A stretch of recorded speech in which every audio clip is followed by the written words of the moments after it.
Hello, good evening, everyone. I hope you can all hear me and see us on your screens. Could you please respond with a yes in the chat box if you can hear us and see us on the screens as well? Good evening, everyone. Good evening, everybody. This is Shilpa here. My apologies. There is an issue with my camera. You'll be able to see an image of me. I hope I am audible to everybody. In case you can hear, both Dipankar and I just type in yes as well. Super. Excellent. Excellent. Wonderful. Fantastic. Lots of yeses coming in. We are joined today by Dr. Navneet and Mr. Dutta, we will be talking to about one very important career domain, which is the domain of management. Now, management happens to be one of those domains wherein we are looking at demystifying it to an extent and simplifying it to an extent to be able to understand what really accounts for management. A lot of myths around this domain, the biggest of which is that management is the route to quick money. So we're going to try and understand what management is all about, how do you make a career in management, what sorts of managements are there, and we really got to understand how management education has shaped up in India. So just to be able to introduce the presenters to you today, we're joined by Professor Navneet Sharma, who is a VB Padode Chair Professor of Business Responsibility and also the Dean of IFIM Business School of Vijay Bhumi University, Mumbai. He steers education, research, and advisory services in the domains of business management, business responsibility, corporate social responsibility, competition, and market regulation at the university. Prior to Vijay Bhumi, Dr. Sharma was head of School of Competition Law and Market Regulation at Indian Institute of Corporate Affairs under the Ministry of Corporate Affairs. He's also anchored the National CSR Awards at the Ministry of Corporate Affairs. Welcome, Professor Navneet Sharma. We're delighted to have you here. Good evening, everybody on the panel, and to all the participants. Everybody, good evening. We're also joined by Mr. Abhisek Dutta, who's an assistant professor in marketing in the Department of Management at NIIT University. He's pursuing his PhD in digital marketing from ISFAI, Foundation for Higher Education, University Hyderabad, IBS Hyderabad. He did his MBA from IBS Hyderabad in 2009 and worked with IDBI Capital Market Services before switching to the educational services. Before joining NIIT University, he was an assistant professor at Lovely Professional University, Jalandhar, and in School of Business for 5 years. Welcome, Mr. Dutta. We're delighted to have you here and to be able to learn from your insights. Very much, and it's nice to see all of you here today, all the participants. Great. I'm also joined by Ms. Shilpa Singh, an esteemed colleague of mine, who is also one of India's leading life coach, career coach, and employability skills trainer with over 20 years of incredible work experience in HR, teacher training, career coaching, employability skills, and life skills development. Shilpa, welcome. I know that you're facing a tech issue with the video, but we're going to be there and supporting you as you try to take us to navigate us through the domain of management through your words. Thank you so much, Dipankar. I appreciate it. And welcome to our panelists as well. Once again, my apologies that my video is not available. So you get to see a static image of me, but my voice will hopefully not remain static there. So what I wanted to quickly be able to do is kind of look at what management is about and explain that to when we look at for students to be able to understand.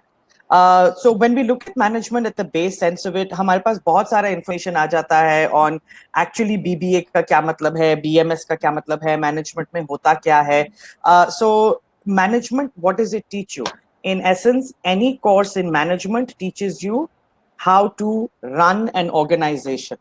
And an organization has many different departments. So all the different subjects that you study are all the different subjects, all the different departments that are there in an organization. At the base level of it, if we were to demystify management, and I want everyone to understand this is, आप जब BBA पढ़ते हैं या BMS पढ़ते हैं, or you do an MBA also, the ins and outs of running a company gets explained to you, from how you sell a product or a service, that's sales. How do you ensure people will come back and remember your product and be able to come back to buy it? That's marketing. Who are the people who will sell your product or be able to run your company? That's HR. Where will the products or services go? Even if it's your people, how will they move back and forth? That's logistics, supply chain management. If you're looking at where will the money come from? How will we get this money? How will our money earn money? Will we pay taxes? What taxes do we have to pay? That's finance and accounts. At the base level, agar aapko dekhna hai an excellent example of management, an excellent example of management is the sabzi wala. So sabzi wala is the simplest example of management. He's got goods that he needs to sell. That's inventory and supply chain. He comes out and he says, "Aake sabzi le lo." That's marketing and sales. You go down to him and you buy your sabzi from him, and that's the purchase process. He gets money in. That's finance. He then either invests some of that money in buying more stock, or he uses that money for his goods and to be able to help his family. Who is the human resource? He is the human resource, and also he's also the person. Maybe somebody who works for him is somebody also is HR. He's also the CEO. CEO means that's the person who runs the company. So he's the person who's running his business. So an entrepreneur gets to be able to understand every single element that's there about management. Entrepreneurship is running your own business. So when I speak to students on a very regular basis, and Dipankar is witness to this with us, like he mentioned, they think business and management karenge to sabse zyada paise usme milenge. Actually, whatever you choose to be excellent in is where you will get money. But different areas of management is what we want to be able to talk about, and how you can actually get in. A management degree is open to you from all streams. Its applicability is everywhere. You can be in management from any line of study that you like. If you want to study music, you can be in management. You want to study dance, you can be in management. You want to study chemistry, you can be in management. Physics, every single element can take you to management, because a business can be about anything. When we're looking at what is going to move forward, human resources, marketing, supply chain, all areas of management are important. There isn't any one department that's not important. If one department is not there, none of them will function. So all departments are there. So that's an element that comes in. In the future, we're looking at probably being able to ensure how we hire the right people, how training is done on online platforms. That's probably what we're going to look at more. There is a lot more conversation about talking about things like artificial intelligence as part of the recruitment process to be able to remove biases. So technology is going to have strong interplay with different elements of management as well. I'm seeing questions like, is public relations part of management careers? So public relations is one specific domain. Corporate communications will be a department within an organization. But if you were to study you will cover some elements of public relations within the study material as well. Hotel management, Samarth, as you've written, is one specific area. Hotel management now is related very specifically to the hospitality industry and how you run a hotel or a cruise ship or a restaurant. So the requirements for that industry become very specific in hotel management. But yes, in essence, how do you run that entity? So management is about how do we run that entity and manage it. And that's primarily how I wanted to be able to kind of introduce. So I wanted to get that out of the way a little bit on the fact that management isn't this really weird thing that's there. It's actually just about running a business and understanding. So if you want to be an entrepreneur and you want to run your own business, having a management degree is a great advantage. And that helps you understand the systems and processes of how to be able to run your own organization. Brand management would become a specific area. Okay, so I will have my panelists also get into details of what kind of courses they have available. But in your undergrad in a management course, you would actually study every single department and every single subject. So you would study supply chain, you would study finance, you would study accounts, you would study marketing, you would study human resources, and then you would choose a specialization. And that's ideally what you should do as well. Luxury brand management is the specialization from management and branding. So financial management is about talking about how money will move around in the company. And so that is where we at. And the CEO is the chief executive officer. So that's the person who is in charge of running the whole ship, who takes the responsibility of running the entire organization. So that's where we come in from. So yeah, that's kind of what I wanted to talk about. Dipankar, if there's anything you'd like to add, feel free. Thank you, Shilpa, for that opening remark. Of course, when you talk about management, I think personally, in my opinion, it's really a lifestyle. It's really about learning to cruise and navigate problems and to be able to see how do you actually run an entity. Now, this entity might be, like you mentioned, Sabziwala. This entity might be a $1 million business. This entity could be anything. This entity could be entire nation as well. So right from that sabzi wala who looks at his or her lifestyle to, let's say, an entire economy altogether, all of that is at different stages of management. And which brings me to the question really, which is, are the management courses really different? So of course, we're going to go into the depths of it and understand different domains of management as to what luxury brand management is, what fashion business management is, what marketing management is, what financial marketing management is. But in my opinion, a market management is a domain wherein you learn a lifestyle and you kind of apply it to different places. Now, for example, this different sector could be the NGO sector or the CSR sector, and it suddenly becomes developmental management. This could be, you could apply the same learnings to a fashion house and be a fashion business manager. You could be somebody who's looking at, let's say, looking at a finance company, a stock market, etc. And you can be someone who's looking at the financial market management. So it's really about learning that lifestyle of establishing facts through data. It's really about learning problem solving, accepting different approaches to the same situation, looking at different and kind of divergent approaches to solve the same problem, and apply all of those learnings, be open to learnings, and apply to different sectors. So that's what I think a lot of these new courses, such as bachelors in insurance, bachelors in general management, bachelors in tour and travel management, all of these areas, they're relatively newer, but these are also stemming from the main thread of management that is propagated through all the management courses. So that's why I think this is another spin to what we have.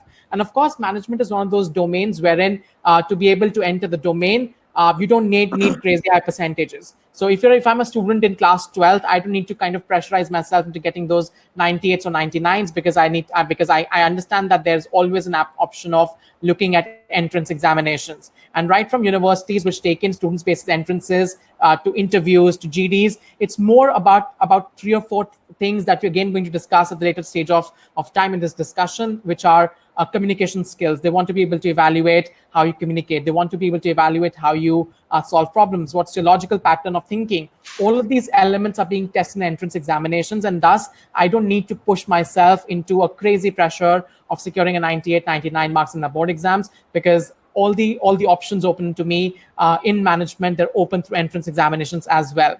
As long as I'm somebody who is aware of the world, so general awareness, communication skills in terms of verbal and non-verbal communication, in terms of mathematics, in terms of logical interpretational thinking, in terms of reading and understanding what do interpretation means. If I'm conversant with all of these skill sets, I think we're good to go and apply for the domains of management. That's one beauty of this career, which is it's open and it's not imposing any kind of barrier to entry or a high barrier to entry for admissions into colleges. That's one. The second thing is that when we're looking at the domain of management, we are not categorizing that, if you've studied only this subject 11th and 12th, only then you can access this particular subject.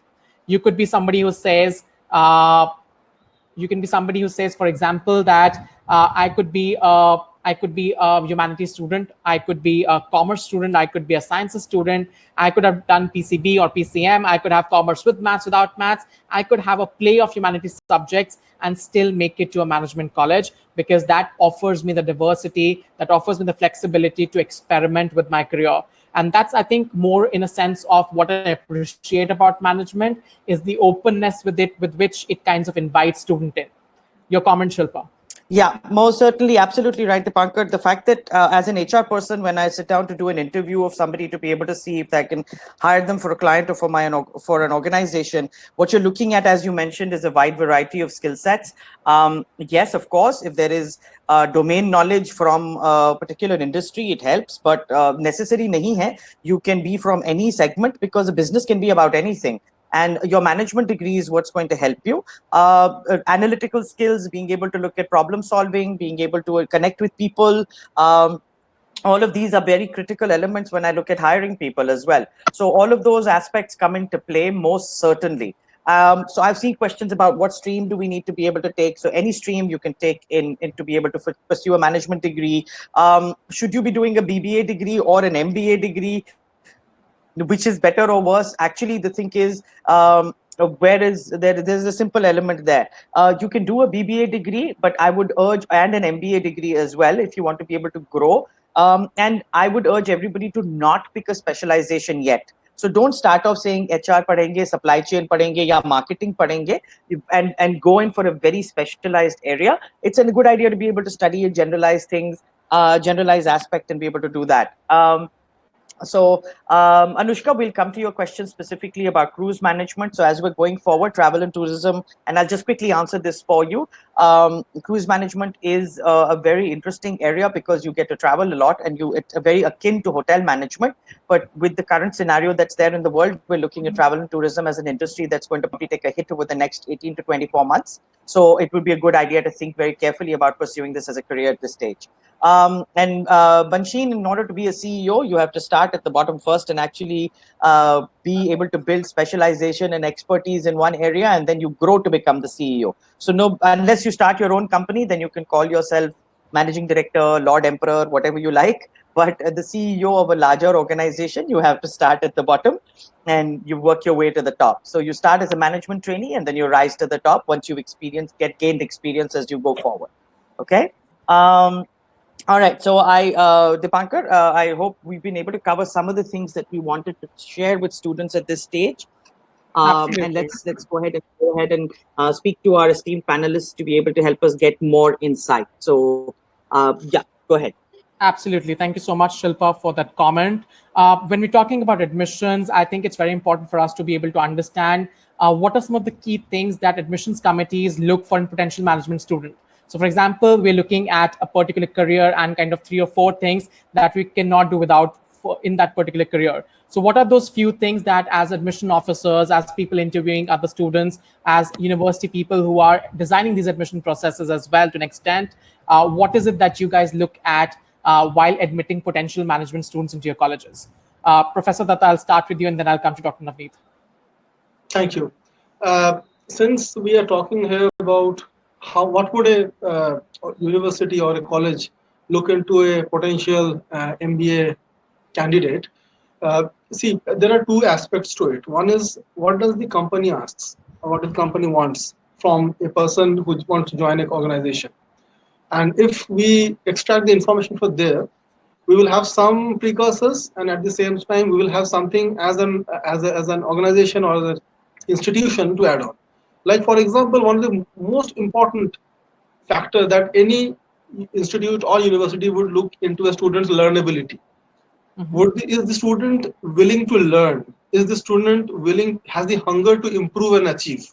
There's one thing that we will always love to have. Any student, whether he comes from any background, usually it is a very extremely misnomer saying that students from science background are more analytical in nature as compared to commerce and arts. But if you look into facts, it's not so, because everybody has got the same human brain. Everybody has the same analytical bent of mind, and that is one thing that we all MBA teachers or the MBA institutions would love to have students like those. Second is, third thing would be that their students should be open to new ways of working, right? They should be collaborative in nature. And one more important aspect that I would like to add on last is the student fit for the institution where the student is going to appear for, right? Okay. So that fit has become important, just like the fit. While companies hire people nowadays, they look into the fit to the organization. Similarly, institutions also today look into whether the student fits the organization or not. Right. Maybe Dr. Naveen can also add something on these lines. Absolutely. So learnability, collaboration, and fitment is what we're looking at from your comment. Dr. Navneet, how about you? All right. Good evening once again to all the panelists and all the 155 brave hearts who have joined for this session. Thank you very much for joining. Before I reflect on what my distinguished panelists have said, I have just given you a small quiz. All of you can take a look at this poll, and very happy to look at the answers you guys provide. I want to give you a slight perspective on what's happening before we really get into the specifics, and before I really reflect on what Ms. Shilpa Singh and Professor Abhisek Dutta said. I want to set 2 points before you. The first one, I have a small presentation which I'll use on and off. Don't worry, I'm not going to bother you with an entire presentation, but it's important for me to show a few things to you so that you understand what I am really talking about. One thing which I want you to understand is when I think of when I really think of all of you, when I put myself into your position, you know, there are two questions which come to me. Before I come to those two questions, I want all of you to look at this slide, which reflects the current scenario we are in. Not really that COVID has brought in anything new. It has only accelerated what we were into. I think in popular press you would read something like Industry 4.0. COVID has only accelerated that, and this small little picture explains to you why did you leave your last job is the question the interviewer is asking, and the person who is being interviewed is saying, the company relocated and did not tell me where. This is the kind of environment we are in. So before we get into any specific area of whether cruise management or luxury management or sports management or anything else, you must understand the economic environment we are in. That's my first point. Whatever changes which were happening before over 100 years, now happening over 30, 35 years, and actually now even 4 or 5 years. So therefore, what you guys need to understand is that there are technology driven disruptions which are taking place in the market structures, and therefore there are new kinds of businesses, and therefore there are new kinds of jobs which are emerging. This is a fundamental point I want all of you to understand. Now, coming to the two questions which I always give to myself when I think of yourself, what is my passion? This is extremely critical. Unless I discover this, unless I have alignment with what I study, alignment with my passion with what I work, it is not going to work. Therefore, the alignment between my passion, what I study, and what I work is something central, is something non-negotiable to me. Unless you are doing this drill, search for a happy career, a rewarding career is like a mirage. I can make you meet hundreds of people who are unhappy because of this misalignment. So, therefore, my dear friends, the first question is you must understand what is my passion. And second question is, even if I know what my passion is, how do I prepare myself for the chosen career? That's where the question of what I study, who teaches me, and where am I going to work, these three questions arise. So please think about it very, very, in a step by step manner. Only then you're going to really make sense of it. Now, coming back to what Dipankar said, there are a couple of job roles, and these are not coming out of my imagination, my dear friends. Let me show you, these are job roles which I have taken actually from the internet. And you can see here that the job roles which I have here, one is, this is a job role of UNDP. So the UNDP is asking for so it seems somebody is disturbing the presentation. I don't know who is this. So UNDP is asking for head of exploration, head of experimentation, head of solutions mapping. Just look at these job roles.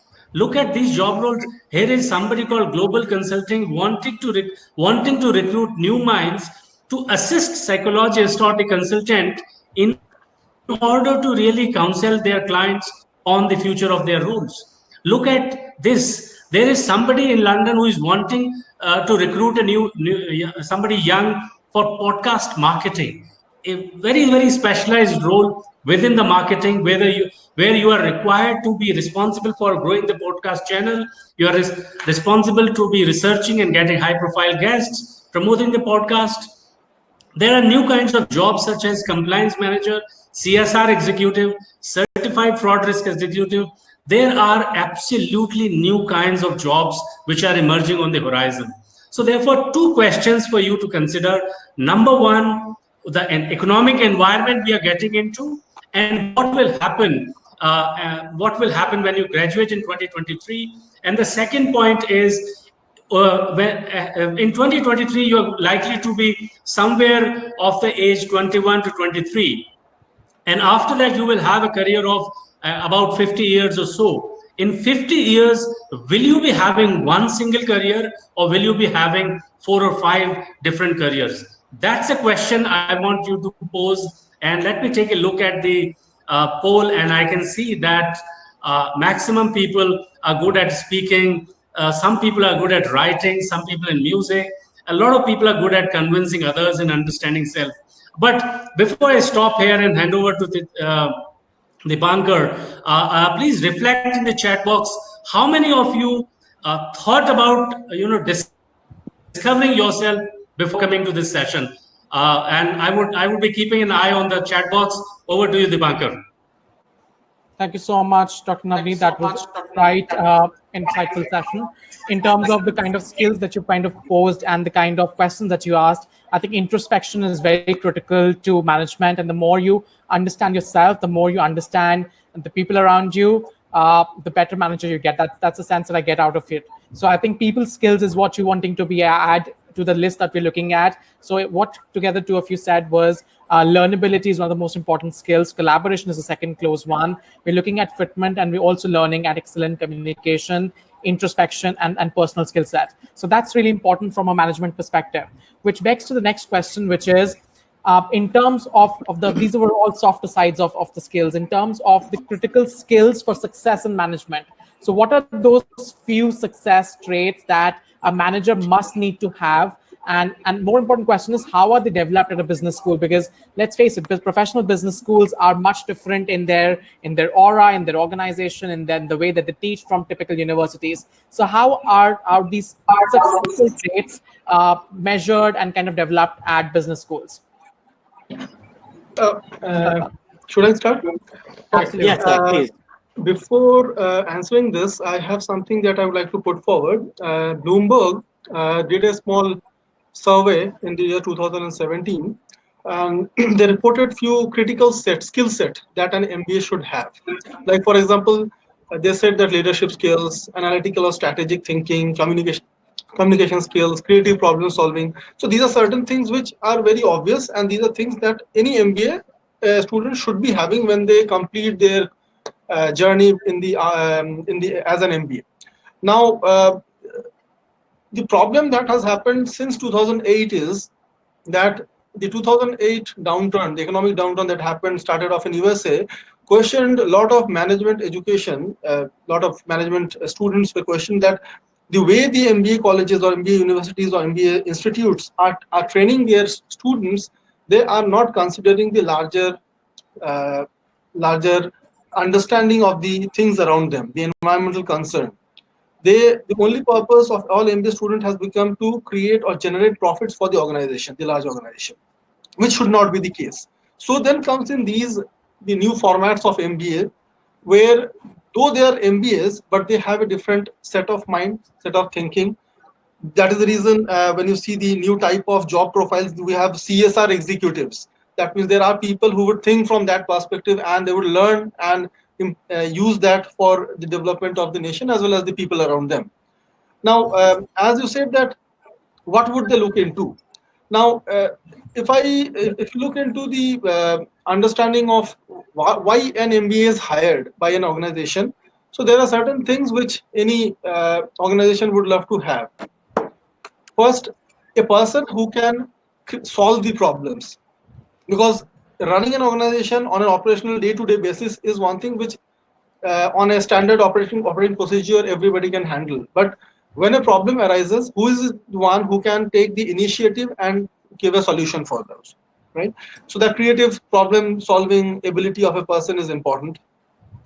And again, the right fit. As I said, that as an institution, we look into right fit of the student, that would do the student fit the institution or where they're going to study. And the student will also look into whether they fit into the ethos of the institution where they would like to go and study. Similarly, the organizations are also looking into the same perspective, that if we hire somebody, does the person who we are hiring understands the overall reason for our existence. Because if they do not understand the reason of our existence, they cannot apply their understanding for the long-term goals and objectives of the organization. Henceforth, their learning would never be applicable in the real sense. Okay. Over to you, Right. That's very interesting. Professor Navneet, if I want to redirect the discussion to you and ask you that when you're looking at a business school, specifically the ones at the undergrad level, we're looking at, let's say, the bachelor's programs now, we're looking at, let's say, the entry-level programs that students pursue after their class 12th. And if they want to be picked up by organizations directly after their bachelor's, so what are some of the skill sets that are critical for them to hone during these 3 or 4 years that they engage in a BCom or a BB or a BMS study? Right. So one thing people have to understand is that, of course, there are certain core skills you require in order to be a good professional, which are 3 or 4: ability to apply logic, ability to communicate, mathematical ability, and IT proficiency. These are something like a generic skill set, which everybody, it doesn't really matter which area you're getting into, but you must have that. Then there's a question of developing specializations, which you have to look at carefully. And I'm going to elaborate that in a while, little more. But to give you a short answer here, and I think there are 2 questions I can see, one from Ananya Jain and another from Khushi Singh. And I think there is a widespread misconception that you must do an MBA in order to start your career. I want to dispel that squarely today, this evening. This is an MBA is not a requirement to start your career. My dear friends, please note this. If your bachelor's degree is not preparing you for a career, if you're not able to start your career right after your bachelor's degree, there is something wrong with the bachelor's degree. Please note that, right? So therefore, these are some of the fundamental things you must critically examine when you're looking at, when you're choosing your degree. So that's something, and I think I will elaborate that further. But one follow-up point I want to make to all of you is that the question I pose to all of you, which is the strongest area of your personality, these 8 aspects are actually, I borrowed them from the Howard Gardner's multiple intelligences framework.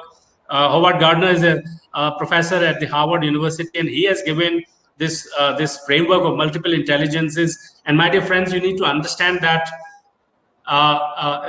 evaluating somebody's smartness or intelligence just by the marks obtained in a particular examination is a grossly suboptimal way of looking at intelligences. I can give you hundreds of examples where some people who did not score well are leading very successful, very happy professional lives. But more on the specifics of the BCom and BBA degree in a while. Dipankar, over to you.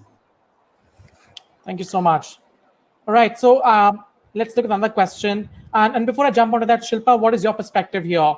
That as somebody who's working specifically from the HR perspective, and Dr. Navneet just pointed out that, if there's something that the bachelor's degree is not preparing you for, it might be a folly in that case. Specifically from an HR perspective, what are some of the skill sets that that students, especially in their bachelor's, need to be able to work on? Certainly, I'd be happy to jump in and chime in on that.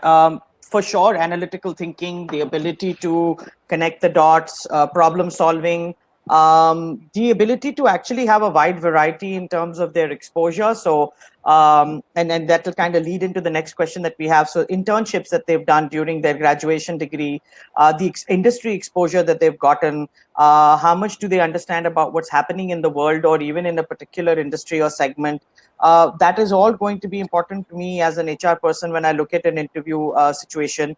I certainly want to look at communication skills for sure, the ability to express their ideas properly, the ability to be able to have a conversation on more than just one subject. So if that will give me an indication that they'll be able to work with different people in different teams. So your co-curricular, extracurricular, your hobbies, all of those actually make a huge impact on who you end up being at a interview. And if you're a graduate and not got the MBA yet, but you have these skill sets and you're showing them to me, you can always work for a few years and choose to do a management degree later in terms of an MBA later also. So most certainly, it's not like agar BBA MBA nahi hai to nahi hoga. If your BBA is being able to give you the tools to do it, then yes, most certainly you can look at an assignment and start working immediately. And now the way we're structured, startups, different types of work, different types of organizations, different industry areas, the opportunities for getting work is not just traditional work. So you're not only stuck with bas badi company mein hi job milegi. There are just so many areas that allow you to explore. So you can most certainly do that. So Dipankar, I'd just like to be able to jump in to ask a question of both our panelists, if we could, which I wanted to, was something that I also mentioned. So I just wanted to know from both of you specifically in terms of, what is the significance of internships during the management program for your institution specifically, and your opinion as well. So how important do you think internships are? Professor Datta. Professor Datta, you want to go first? Okay, no problem. Internships for, rather I would say for any education is extremely important, because at the end of the day, if somebody is planning to get into a job, or even they want to start their own companies, getting a live, real life experience of what work is, because till 10+2, whatever you are being doing, you are going to school, coming back home, the parents are there, your teachers are there to take care of you. But suddenly when you get into the real world and face the people out there, the companies, the way of working, I think this is the first time when they come in contact, real contact with the industry and the company. So this is, I think internship gives them the first flavor of what work would be. Secondly, I think it helps the students to really create a good network, because networking is another important skill for any student, rather not only an MBA but all type of students. And thirdly, it also adds to the resume, because what we do at NIT University is that we have made sure that every student goes for a 6 months internship. That means a whole semester is an internship, because we believe that that internship gives them a huge amount of knowledge other than just the knowledge that we deliver them in the campus while they are in the campus. So we make sure that they have a full semester of internship while they are there. And we have seen in our past experiences that a full semester internship have led them to fetch large number of PPOs. PPOs means pre-placement offer. Those students who do not may not understand what PPO is. PPO is a pre-placement offer. That means before you actually sit for placements in the campus, you get an offer from the company where you have worked as an intern, because there is a very high chance that you might have done a good job, and the organization knows you better now, and and the organization also understand that you are the one who can do good job for the type of work that they are looking for, and they might hire you immediately. So there are certain, this is also the reason why we have kept our internships at the end of the curriculum and the final semester. So the student doesn't get into that transition phase of coming back and doing the last semester and then going back to the institution again. So that becomes easier for the students to transit from the campus to the organization. So I think internship is very critical. We also encourage all the students to go for internship on every summer vacation. We have a summer vacation a couple of months, and we always help the students so that they get into internship, do the work, and every year some selected number of students opt for it. Once they come back, we see there is a drastic change in the confidence level of that student. So these are certain things that I'd like to highlight upon. Perfect, wonderful, sir. Right. So on the internship, I know my simple take is that a degree without adequate opportunities to internship, it is akin to a dal without tadka. That's my take. Yeah, perfect. So if I offer you boiled dal, I'm sure you're going to hate me as a host. So therefore, it is absolutely useless degree. One must not waste one's time and effort if your degree is not provide you adequate opportunity for the internship. And I think we at the IFI Business School at Jamuna University, we have a very structured internship engagement. So let me answer this question in two parts. The first part is at the level of approach. because the kind of economic environment we are getting into. One thing I want everybody to understand is that the way education has to be delivered in these current times has to change. It cannot be the same good old system of delivering all the lectures in the class. That is absolutely useless. So therefore, what is important is that we have to grow much beyond knowledge and skills and develop an attitude, and that's where the internships are very, very important, because in order to develop an attitude of embracing change, embracing ability to learn new things, there are two things which I want to emphasize here: learning through immersion and learning on the go. To simplify it, when you spend a lot of time in the class, you that is at the cost of learning from doing. So therefore, internship is learning from doing. So therefore, at the end of every semester, at the end of every academic year, at the end of your degree program, if you have a long internship program, you have a real ability to work on a real project, connect with real executives, understand their perspective, how industry think about, and then structure a solution, work on it, and acquire some real things. So therefore, internship is something which is not an option but a must. The second part is that we have international pathways where, for example, if you study first year at Vijayabhumi, second and third year could be in Europe. ESCP, we have a partnership with ESCP, which is the oldest business school on the earth, and they have 6 campuses. So second year could be in Berlin, third year could be in Paris, and likewise you can choose multiple countries. Another specific advantage is that you get to intern because of the ESCP stamp on your CV. You get to intern with best of the European companies, and not only that, those internships also translate into work opportunities after the completion of your degree, and without any further work visa, you can work there for 2 years. So therefore, internship is not a small affair, Shilpaji. It's something extremely critical. Over to you. Absolutely. Wonderful. Great. Thank you so much. That was really insightful and wonderful to know that there are opportunities there, and for both institutions, the internships matter that much. Dipankar, I'm going to jump in to ask just one more question, then you can do that. I know I'm hijacking a little bit. So now I'm seeing a lot of it in the chat also. A lot of kids are asking this, and a lot of people kind of worried about. And we're all very anxious, of course, with the whole COVID situation and what's happening here. So in the management situation, and from your perspective, what are some of the trends that you're going to observe in a post-COVID world, specific to say management, and what those might imply, and how management degrees would be able to help there? So just a little bit on your thoughts on those. Professor Datta, आप पहले बताइएगा. Sure. If I see this COVID-19 situation today, one thing is for sure that the economies across the globe is going to hit badly.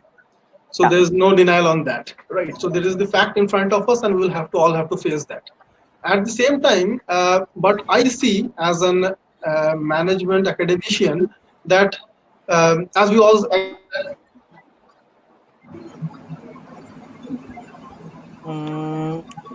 okay, we have a little bit of a lag, I think. Looks like.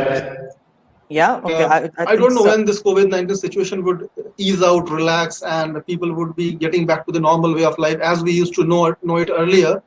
But as we get into that scenario, I'm very sure there would be a huge number of people who might lose jobs. But obviously, the scenarios we have seen in the past as well. When the Industrial Revolution happened, we created a lot of jobs, and also we lost a lot of jobs as time progressed in the next 150 years in various downturns, the 1920 depression and the 2008 economic scenario that we had. So people lost jobs, and the economies, by the whole system of the capitalistic way of economy that the world sees, we have bounced back. But the COVID-19 situation is a bit different from those, and hence since it is different, what we as people, academicians in the management area, which we feel that students who are equipped with the life skills would surely do good in various instances of their life. The COVID, it's not only the COVID-19 is going to impact us, but you will see companies would surely want to reduce their cost because of a lot of scenarios that we are seeing right now, with losses that they might have.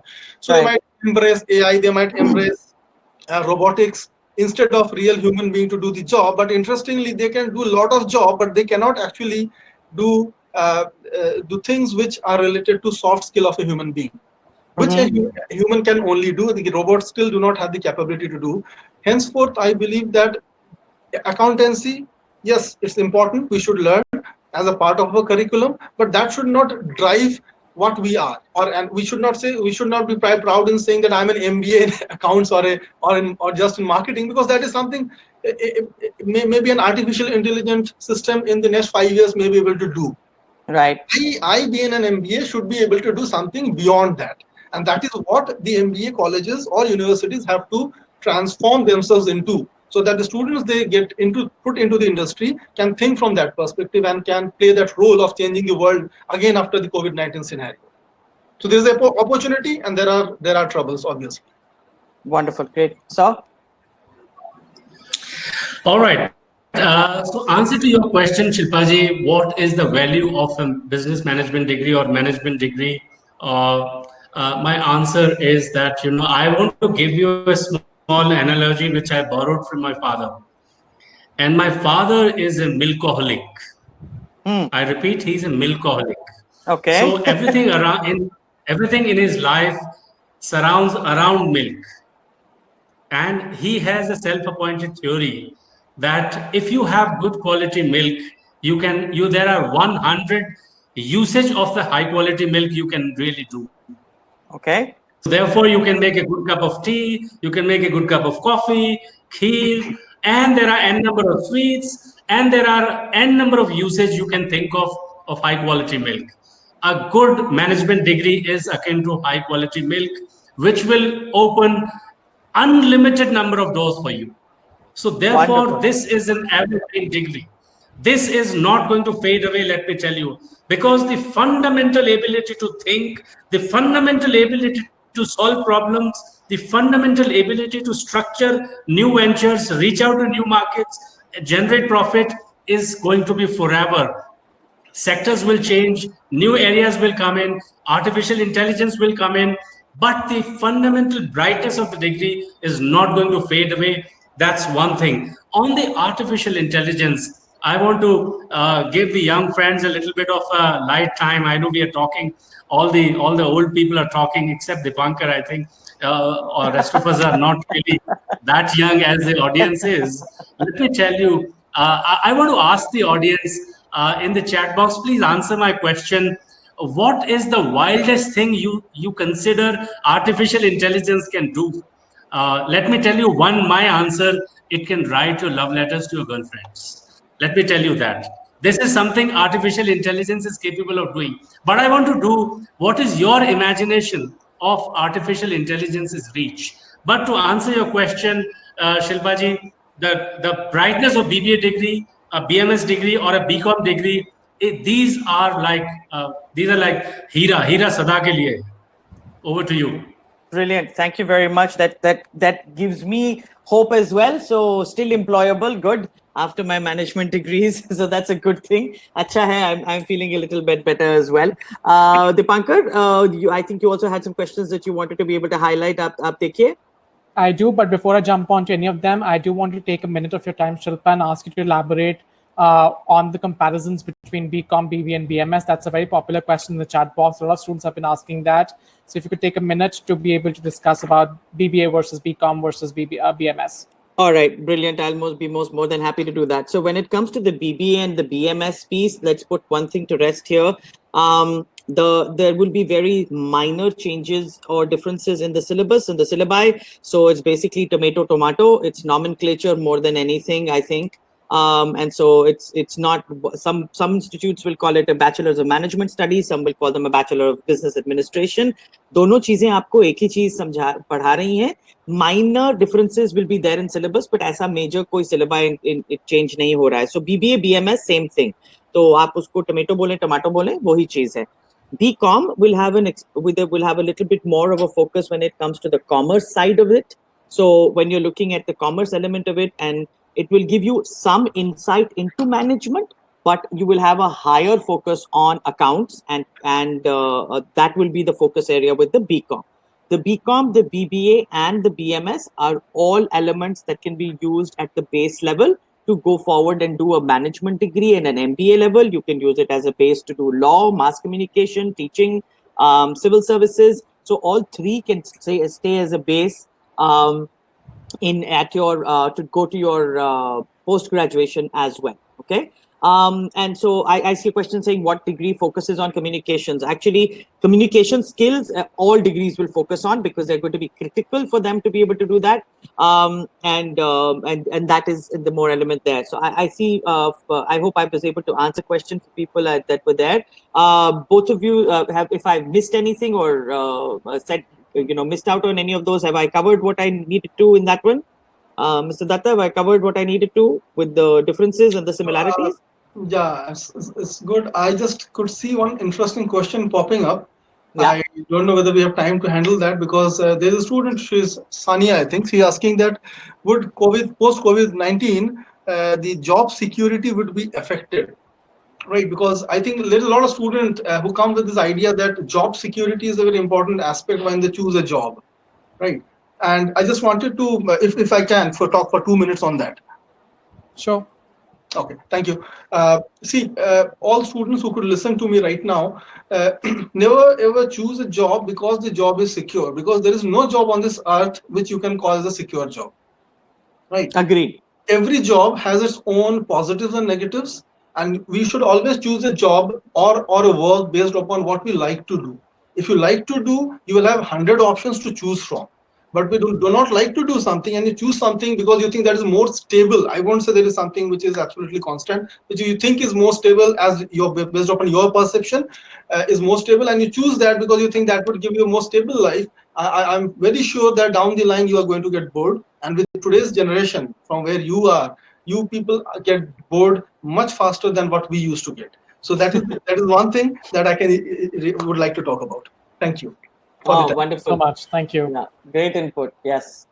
All right. So my next question is more so about the admission processes. And I know that COVID-19 has changed the world tremendously, and universities are dealing with the changes in admissions. So I want to be able to understand what is the admission process for the undergrad programs at universities, and if at all there are any changes with respect to the COVID-19 situation. Should I start? Please yes, go ahead. please. Okay, thank you. So, see, since I come from NIT University, our campus is located in Neemrana, a very, very small place in Rajasthan, which is around 2 hours drive from New Delhi. Henceforth, this COVID situation and the admission process for selection of our students has not actually impacted a lot of our processes, because anyways, most of our processes are online. Because when we do a interaction with the student, with the panel of faculty members at the university, so we cannot ask either the student to come to the campus because they have to travel from other parts of India, or we need faculty to travel to other parts of India. Since NIT being known for its technology for the last 35 years, we have used it to our advantage. We don't ask the student to come to us. Why should we ask to do so when the technology is available in our hand? So we have always been conducting interaction sessions, because we never do interviews. We say that a student from 10+2 should not go through an interview, because that is not fair on our part to make them go through a grilling process of an interview. So we don't do an interview. We rather do an interaction with the student to understand whether the student is choosing a right career for him or her, because many of the time the student chooses something because their parent want to do actually make the choice for them. The student wants to do something else, but have ended up in this interaction with us getting into an integrated MBA program. So we clear out that is one interaction process in which we understand what the student wants. Do we want the student to be a part of our institution? So this whole interaction process happens online. The student can do it from home itself. Henceforth, even today, when the whole admission process is going on, it did not hinder a day. Immediately we switched. Some things were happening at different centers. We just had to switch it to be able to do from their individual homes. That's all. The only one hindrance that comes in is the internet speed at different locations. That's all. Yeah, we're testament to that today. We're also suffering on that for that. Right. Also. That's the only problem. Otherwise, nothing else. Absolutely. Dr. Navneet? All right. I think that our admission process has naturally an admission test, which we call Vijayabhumi Scholastic Aptitude Test, VSET. And originally we had, because there are two critical touchstones of education at Vijayabhumi. The first one is self-discovery, and second one is choosing your majors and minors freely. I want to give a little example to all the young friends here. Imagine if you were offered a fixed thali vis-a-vis the experience you have in a place like Subway, where starting from the choice of the bread to choice of the vegetables to choice of the sauces, everything something you can really control and you can figure out a best Subway for yourself. So that's the kind of model we have. So what you need to understand is that you have having said this, our originally we had envisioned a discovery camp, but because of the COVID there are travel restrictions, so we have modified it. So right now we have our VSET has got two parts. Part A has got 75 questions, 25 on mathematical ability, 25 on logical ability, 25 on English comprehension. Then there is part B, which has got four sections, which correspond to the four schools at the university: law, business, design, and data science. And then you have to choose one particular area and write to. There are two small problem statements there, and you have to address them. Part A is aimed at judging your fundamental intelligence, basic intelligence. Part B is aimed at evaluating your fit with the area. So that's the admission process. As you know, these days, because travel is not possible, so our admission process is entirely online. You don't have to go anywhere. You can write the admission test right in the comfort of your home, and the registration is online. The entire process is online. So all of that you can do. Sure. Sounds like a very holistic admission process to follow.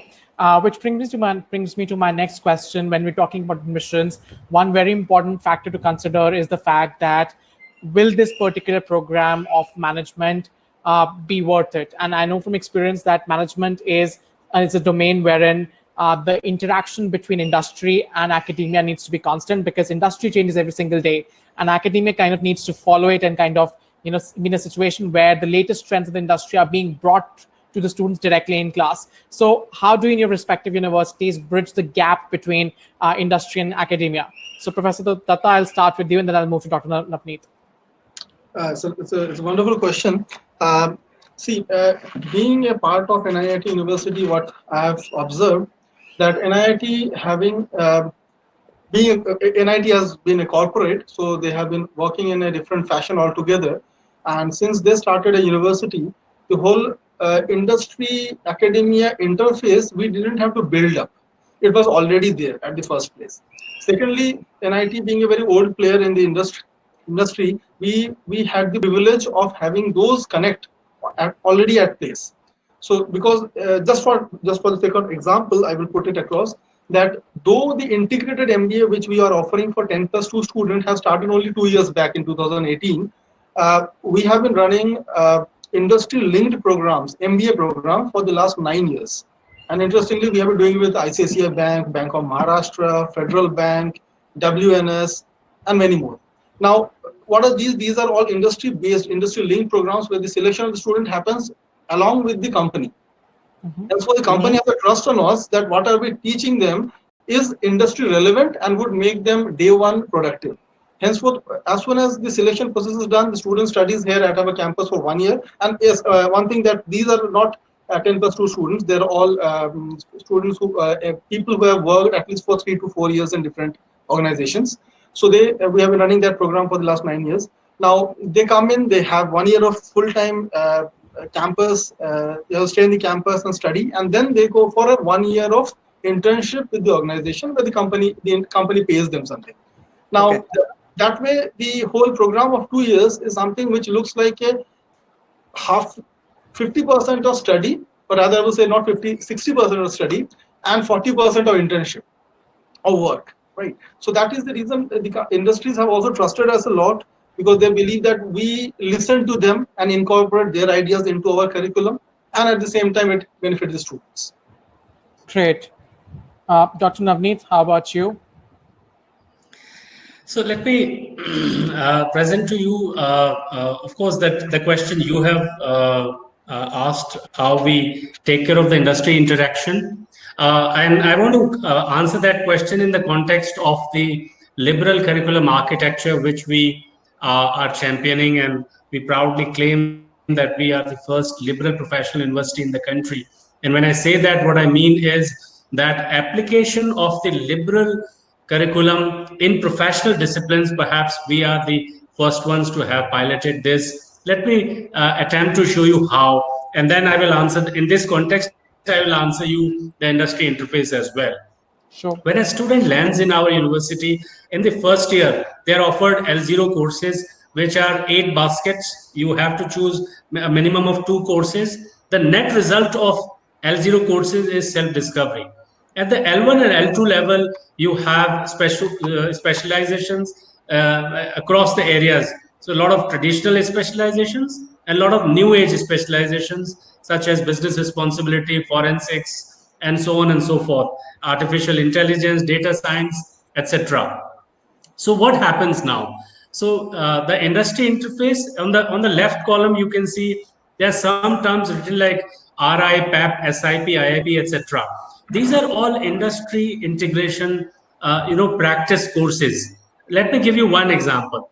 In a social immersion program, SIP, what our students do is they work with industry, pick up a social problem, go out and structure a problem, structure a solution, and hand over the solution. Through this, there is a bipartite interaction with the industry as well as the society around. There is this industry internship program wherein they have a long-term engagement. They pick up an industry problem and work with an industry mentor along with a faculty mentor, and this is how work on a real life problem given by the industry is facilitated. Similarly, in the research incubation, again, an industry problem is taken up over a long period of time in association with an industry mentor and a faculty mentor. You work on a problem, research on it, and if possible, if there's a potential, you incubate that. So these are some of the pedagogical innovations we have been able to pilot in order to ensure that you have not only the right subjects to study, but also the right credit efforts to really engage with the industry. Another thing I wanted to mention here before I hand over back to you, an important thing, because I gave you an example of subway. So basically, this is, I want to spend 20-30 seconds on this, that we give you a fantastic opportunity to carve out your degree. You can literally carve out your degree. How? Let me show you certain pathways. The first pathway is you come join us for a 3-year BBA, and you can have, in addition to the traditional majors, you can have majors in data science, law, communication design, business responsibility, CSR, forensics, compliance management, so on and so forth. This is one track, one learning path. The second learning path is an integrated BBA, MBA, 5-year. There is 4 years of study, 1 year of internship, 6 months in India, 6 months abroad. That is another pathway. People who want to continue BBA immediately right after the BBA. The third pathway is as an international learning pathway. You can do 1 year in India, 2 years abroad. You can go to ESCP in Europe. You can go to Sydney Business School. You can go to Piedmont and work on some of the cutting edge areas. For example, at Piedmont, the sports management is taught by a real Olympian, somebody who has actually been an Olympian, won medals, and he is the one who is running the sports management. Similarly, luxury, there is no better place to study than Paris. So these are the cutting edge specializations which you can acquire.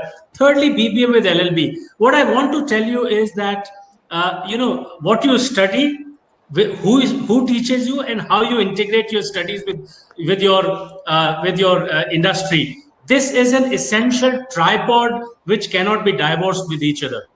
I think that's a connectedness I wanted to bring to your audience. Over to you, ma'am. Wonderful, wonderful, sir.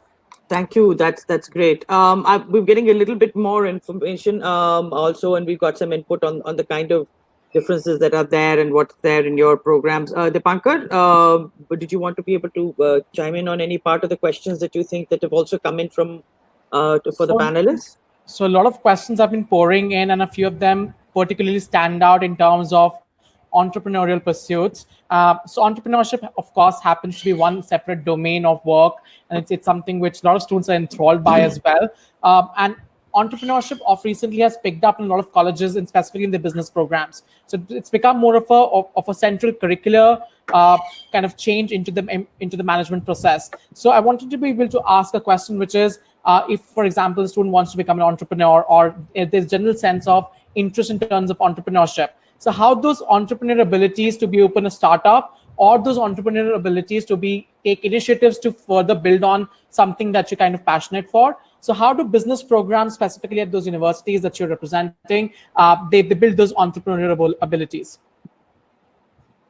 So, if I talk about our university, NIIT University, we have created an incubation cell because that incubation cell is not only for the MBA students but also for the other areas to also use the same cell.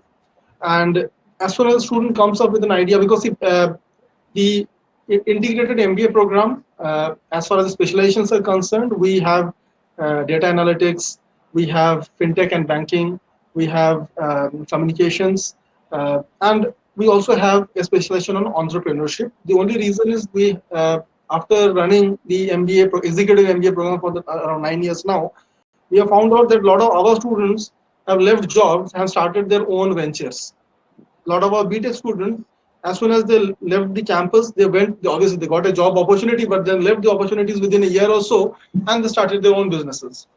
And we also found out that the idea was nothing that came to them after they joined the organization. The idea was already there while they were in the campus, while talking to the teachers, while doing a research work along with the faculty. And they did not come up, they didn't get an opportunity then. So we thought that we should have an incubation cell, and we started the incubation cell around 5 years back. And interestingly, this incubation cell have been able to bring out a lot of new ventures. We have around 8 different ventures which are running, which are real companies now. Some of them have become international, some of them Wonderful. they are working locally in India. And the incubation cell helps the students to build up their ideas and make it a real life. Before they go to the real market, they create that scenario for them so that the university can help them out to start their business. Secondly, Excellent. the entrepreneurship as the specialization helps them to understand what is it that they have to learn. Because entrepreneurship is something which is not specialized in an area specifically. Because an entrepreneur should know how a market works, who is my customers, how does the finance work, because you have to deal with money day in and day out. So he has to be a jack of all trades, right? Maybe not a master of one thing, but a jack of all trades. Henceforth, the specialization of entrepreneurship was introduced so that they learn at the same time they, along with the faculties, with the ideas that they have, they can start working upon it. Another benefit of having students in the campus or different backgrounds, or rather of different programs, we have seen that BTech students, they come to the MBA students to collaborate. This collaboration also brings up with very interesting entrepreneurship ideas. Because a lot of times the BTech MBA student might not have a technical understanding of something, which the BTech might bring in. So when BTech does not understand certain understanding of how should I go for a market, which market should I choose, so this MBA student can then say, let us go out, start doing with a market survey, and then we'll go forward. So this integration of knowledge helps a lot, and that is the reason we do not alienate between our departments. We do not have departments in the university. What we have done is we have areas, and the areas work in tandem with each other. We don't call them departments. As soon as we said the department, it becomes a rigid block that this is a separate something which is happening separately, and arts is separate and technology is separate. So we don't do that. Only in order to support this cause of entrepreneurship. It's true. More and more students will get into this area. Sounds good. Sounds great. Dr. Navneet, your quick take on entrepreneurial abilities and how they're inculcated in business schools. Right. I think first thing is that entrepreneurship is not something which is a side business for us. This is something which we recognize upfront, which we recognize that a lot of young people have these aspirations. So therefore, both in terms of our curriculum and in terms of our incubation process, which could be everybody has a unique path. Let me give you some examples. So there are individuals who have an idea, they start incubating it right in the campus. So that is one path. And right after the BBA, they would like to go and pitch for funding and start their enterprise. This is one path I have noticed with number of students. So we prepare them, we coach them separately. The second path is that there are students who say that I have an idea, I am nurturing it, but I would like to first work with for a couple of years and then come back for an entrepreneurship track. So that's another path. So we encourage that also. Just a few days back, for example, I was talking to a famous entrepreneurship, Dwanil Sheth. He's actually in Forbes 30 under 30 A-star list. So Dwanil, what he did was that he worked with BCG for 3 years and then came back and started a company called Skillmatics.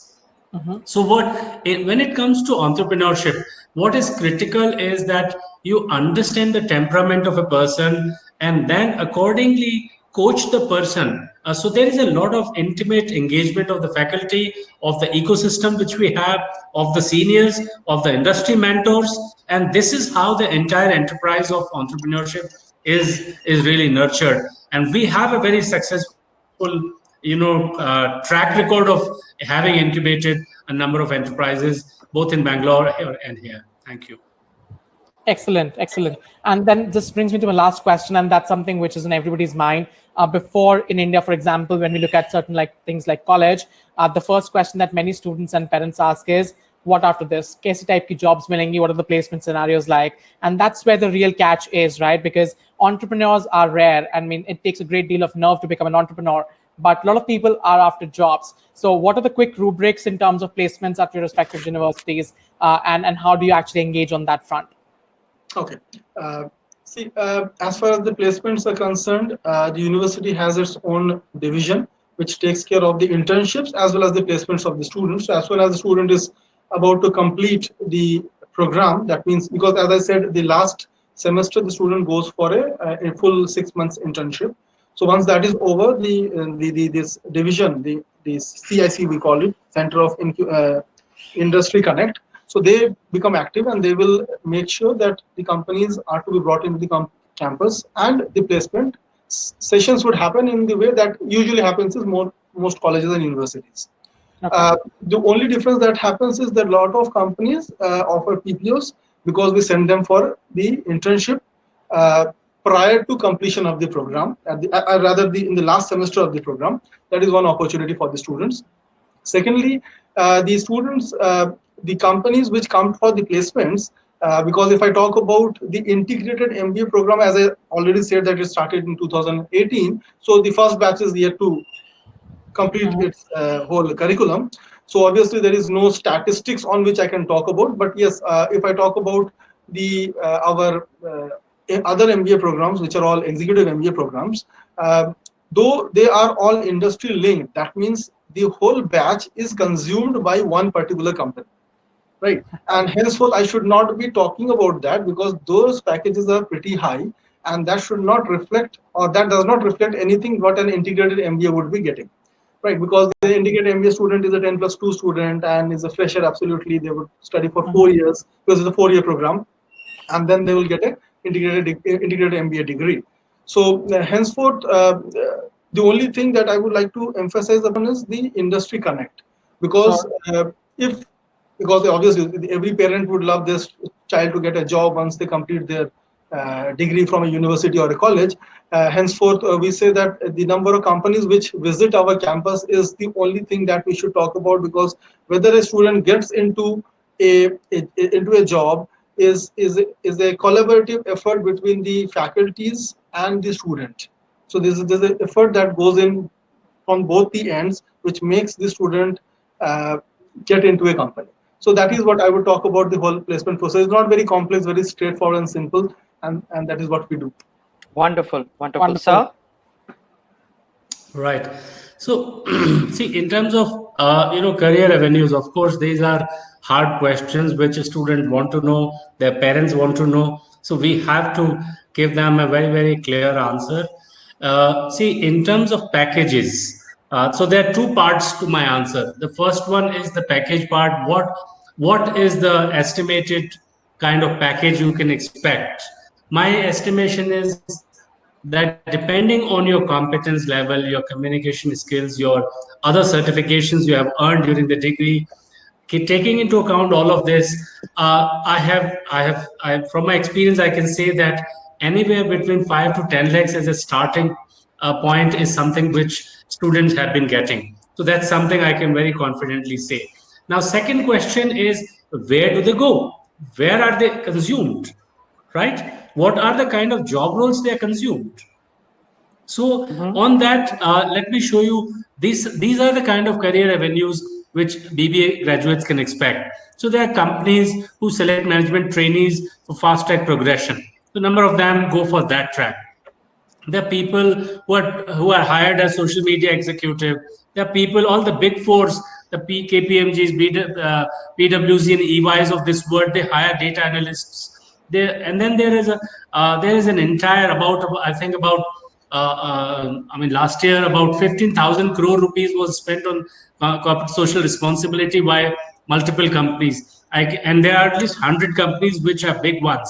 So there are CSR departments which are being set up. So there are CSR executives which these companies are recruiting, Coal India and all the big companies, both government sector as well as private. Then there are in the financial sector whole host of jobs of trading, investment banking, and so on, financial analysts, that entire range remains there.